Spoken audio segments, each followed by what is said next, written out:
Valentine season is full of love songs, but very few love songs teach you real Swahili history and how locals express love, responsibility, and longing. Today, I'll teach you Swahili using one of the most famous East African songs of all time, that is Malaika. So, if you want to speak Swahili that sounds human and not textbook, this lesson is for you. If you've not subscribed, now is the time to subscribe. So, Malaika was composed by Fadhili Williams, a Kenyan musician, and later popularized by Miriam Makeba. So, the song traveled across Kenya, Tanzania, and the wider Swahili speaking world, becoming a shared cultural memory. So, what makes Malaika special? It's not just about the romance that is talked about, it's about love, poverty, responsibility, and sacrifice. And that combination is very, very East African. In fact, I can say East African by blood. So, if you're learning Swahili to speak confidently to locals, you must understand how emotions are expressed indirectly. In Swahili culture, love is often talked about through circumstance, not just feelings. And this song Malaika teaches us how to talk about love without exaggeration, something that locals will respect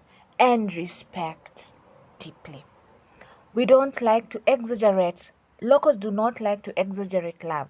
They want to talk about love and everything that comes with this love, and most especially the responsibility. So let's get into it. So the word Malaika literally means angel. Angel. So when somebody says you are Malaika, wewe ni malaika wangu, it means you are my angel. Literally. But culturally, when someone calls you Malaika, they are saying you are precious, you have pure intentions, and you deserve protection. So, how do we pronounce the word Malaika? You say Malaika. Malaika. So, let's say, try this sentence with me. Wewe ni malaika wangu. Wewe ni malaika wangu. Thank you for repeating. So it literally means you are my angel. And indeed, you are my angel if you've subscribed to my channel. So in the song, the speaker explains that love alone is not enough. In fact, he says that he really loves this particular girl. In fact, there's a part where he calls him my little bird, my birdie. So he says Kidege and says he loves this particular girl so much. But that love alone was not enough to marry her. He says he wants to marry her but does not lack the resources and the money to marry. So this actually reflects a very common East African belief that love must be accompanied by responsibility. The sentence says, ninakupenda lakini hali hairuhusu. Ninakupenda lakini hali hairuhusu. Well, this is not in the song, but it's a sentence you can use to learn. I love you, but the situation does not allow it. Ninakupenda lakini hali hairuhusu. So you can notice how Swahili often uses lakini. If you've listened to locals, then you've had a lot of lakinis. So this lakini is actually used to soften emotional sentences. For example, ningependa kukuoa, lakini sina uwezo. I would love to marry you, but I do not have the capability. Ningetaka, lakini hali ya maisha ni ngumu. If you say this, you will sound honest, humble, and culturally sensitive.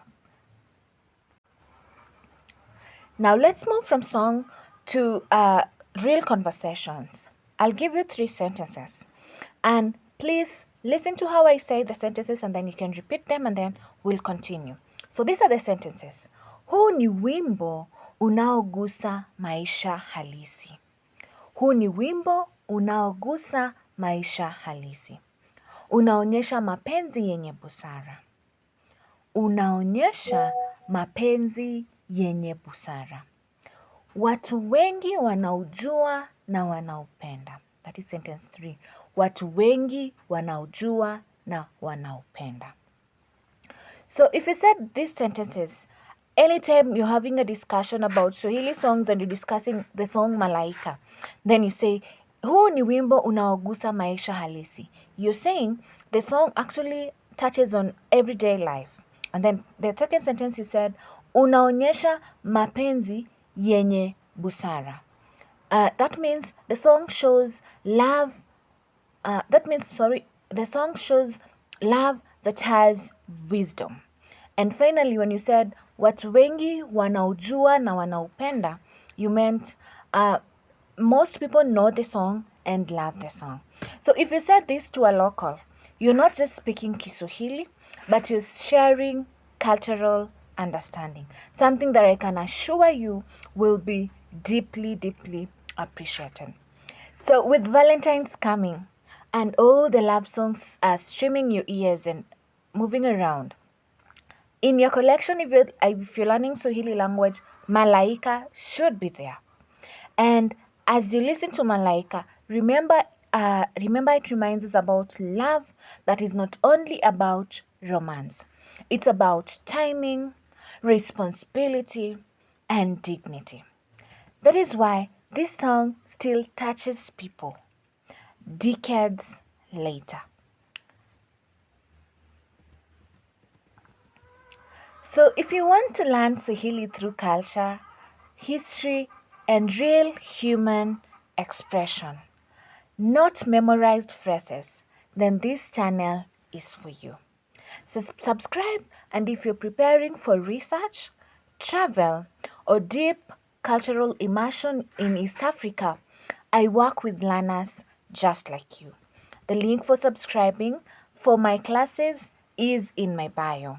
I'll see you on the other side. And because Valentine's is coming, happy Valentine's in advance from the Swahili age. Or as we say it in Kiswahili, siku ya kupendana yenye fanaka. See you in the next one.